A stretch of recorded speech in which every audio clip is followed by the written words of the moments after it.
Srinivasan sir, எனக்கு ரொம்ப ஆச்சரியமா இருக்கு. நீங்க உயிரினங்களை பயன்படுத்துறீங்க.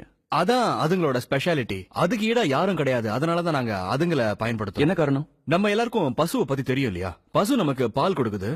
ஒரு சில வருஷங்களுக்கு அப்புறம் அந்த மாட்டுக்கு பால் சுரக்கிறது நின்னுடும். அதுக்கப்புறம் மக்கள் அத வேஸ்ட்னு நினைக்கிறாங்க. ஏன்னா அது பால் கொடுக்கறது இல்ல. அதனால அது வேஸ்ட். கார்பேஜும் ஒரு waste. Minus into minus plus தான். அவங்க ரெண்டு பேரையும் ஒன்னா சேர்த்துருவோம். 4 மணி நேரத்துக்கு ஒரு தடவை காய்கறி மண்டிங்க, ஃப்ரூட் மார்க்கெட்ஸ் இது போன்ற இடத்துல இருந்து நாங்க அந்த கழிவுகளை கலெக்ட் பண்ணோம். ஒவ்வொன்றுத்துக்கும் இயற்கையே காலத்தை நிர்ணயம் பண்ணிருக்கு. அந்த நேரத்துக்குள்ள நாம அதை பயன்படுத்தினா அது வேஸ்ட் கிடையாது. அதுதான் ரா மெட்டீரியல்ஸ், அதுதான் ரிசோர்ஸ். பால் சுரக்காத பசுக்களை தான் நாங்க வேலைக்கு வச்சிருக்கோம்.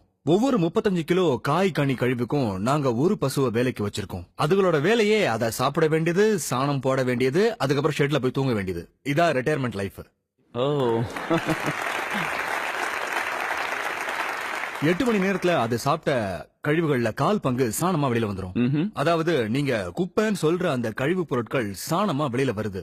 அந்த சாணத்துல நமக்கு தேவையான மீத்தேன் இருக்கு. நாங்க அந்த சாணத்தை பயோடைஜஸ்டர்ல போட்டுறோம். அதாவது பயோகேஸ் பிளான்ட். அதுல இருந்து 99% மீத்தேன் ஃப்ரீ சாணமா வெளியில வரும். அத புழுக்களோட குழியில போட்டுருவோம். அதுக்கப்புறம் அதுல இருந்து கிடைக்கிற கழிவானது அதுவும் 100% அதுங்களோட வயிற்றுல இருந்து வந்தது.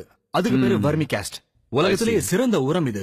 உலகத்திலேயே சிறந்த உரம். இந்த மண்புழு கழிவை பிளாக் கோல்டுன்னு சொல்லுவாங்க. இத நேரடியா பூமியில உபயோகப்படுத்தலாம். மத்ததுல பாக்டீரியல் ப்ராசஸ் மூலமா டீகம்போஸ் பண்றதுக்கு 45 நாள் ஆகும். இப்போ ஒரு உதாரணம் சொல்றேன். திங்கட்கிழமை காலையில அம்மா வீட்ல காய்கறி நறுக்குறாங்க. அதாவது காலையில 6 மணிக்கு. 9 மணிக்கு எங்க வண்டி வந்து அந்த வேஸ்ட கலெக்ட் பண்ணிடும். 10:30 மணிக்கு அத பசுக்களுக்கு போட்டுருவோம்.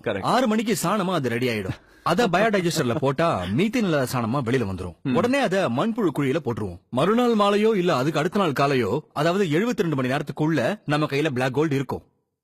உலகத்திலேயே இதுதான் ரொம்ப வேகமான ப்ராசஸ். எந்த மெஷினாலையும் இதை செய்ய முடியாது, செயற்கை சக்தியோட உதவி இல்லாம. உண்மையிலேயே பிரமாதம். உங்ககிட்ட செல்போன் இருக்கு, சார்ஜ் இல்லனா அது யூஸ்லெஸ். Technology fails. கரெக்ட். ஆனா பசுக்களோ எல்லாத்தையும் சாப்பிட்டுட்டு அதை எனர்ஜியா மாத்தி அதை நமக்கு தருது.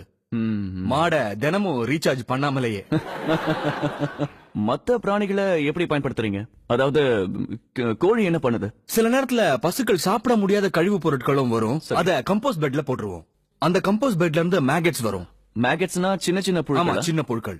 கோழிங்களோட முக்கிய உணவு புழுக்கள் தான், அதாவது புழுப்பூச்சிகள் தான். இதை சாப்பிட்டுட்டு அடுத்த நாளைக்கு அழகான முட்டைகளா நமக்கு தருது. புழுக்களை பார்த்து முகத்தை சுளிக்கிறவங்க மறுநாள் டேபிள்ல உட்கார்ந்து அந்த ஆம்லெட்டை சாப்பிடுவாங்க.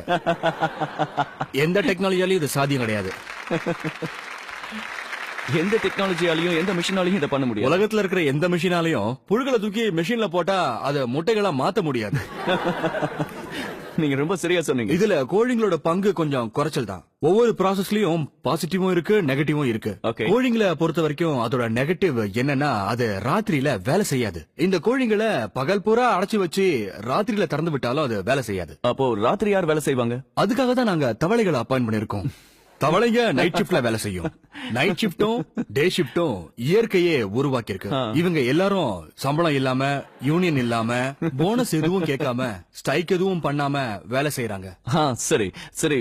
இந்த வாத்துகள்லாம் என்ன பண்ணுது? வாத்துங்களுக்கு பிடிச்ச உணவு மீன். ஆனா முனிசிபல் கார்பரேஷனுக்கு மீன் கழிவால பிரச்சனை. அவங்களுக்கு மீனால பிரச்சனை, இதுங்களுக்கு மீன் தேவை. 3 மணி நேரத்துக்கு ஒரு தடவை அந்த மீன் கழிவுகளை கலெக்ட் பண்ணி வாத்துகளுக்கு போட்டோம்னா உடனே சாப்பிட்டுடும். கம்போஸ் ஆகிறதுக்கு 120 நாள் ஆகக்கூடிய கழிவுகளை 15-20 நிமிஷத்துல சாப்பிட்டுட்டு அழகான முட்டைகளா கொடுக்குது. சாதாரணமா வாத்துகள் மாசத்துக்கு 8-10 முட்டைகள் தான் இடும். ஆனா நாங்க மீன்கள் மற்றும் மாமிச கழிவுகளை கொடுக்கறதுனால எங்களுக்கு மாசத்துக்கு 24 முட்டைகள் கிடைக்குது.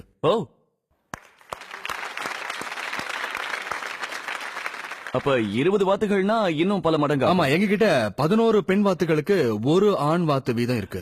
ஏன் 11 பெண்ணும் ஒரு முட்டைகளுக்கு தான்? 11 பெண் வாத்துகளுக்கு ஒரு ஆண் வாத்து போதும்.